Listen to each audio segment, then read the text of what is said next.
नहीं ए चले चले।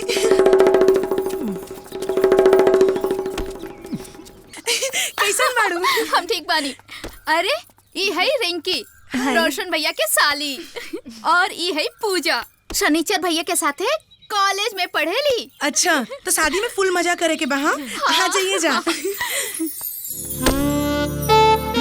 जब जब इनके देखे ली ना मन करेला कि कच्चे चबा जाई। कुंवार लेके के सब नानो सोचे के पाप होला। खाक पाप होला। रिश्ता में साली लागब जहिया सुतार पे अकेले धरा जी है ना धोके रगड़ दे।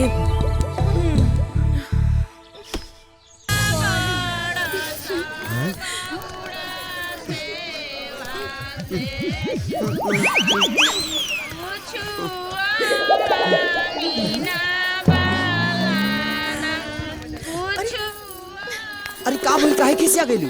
का भाई पूछे तारा? जब तोहरा मालूम बा कि वो पगलाइल बिया तो का जरूरत रहे चेहरा फाड़ के बॉडी दिखावे के? और आज हाजी दही लगाओ तारा। त का करी, गाती बन के चली फारी? ना तू जाके ओकरा के बॉडी दिखाओ, दही लगवाओ। अरे यार तो हो गइल ना, हो गइल ना। का रे इहा का कर दरसन? उ काहे न माई इजात लिया घरे त हम कहनी चल छोड़ दिना त पीला वाला काटनी है। चल अरे रात हो गई, चल।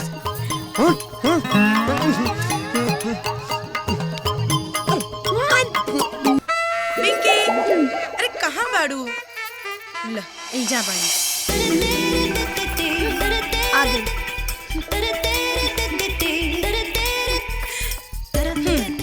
तू एजा बाड़ू? हाँ और बतावा का हाल चाल बा? बढ़िया बा।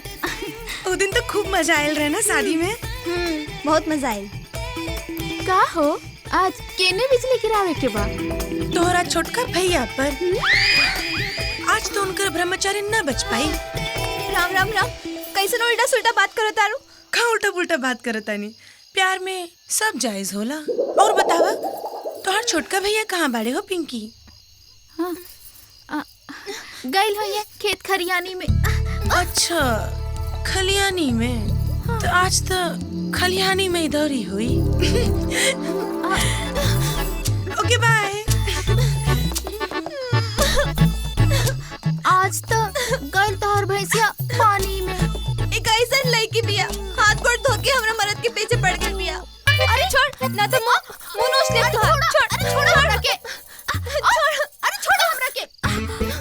का हो का भाई का सोचत तारू? अच्छा तू हो। हे दादा इस हो गई तो सपनों में भी आवे लागल।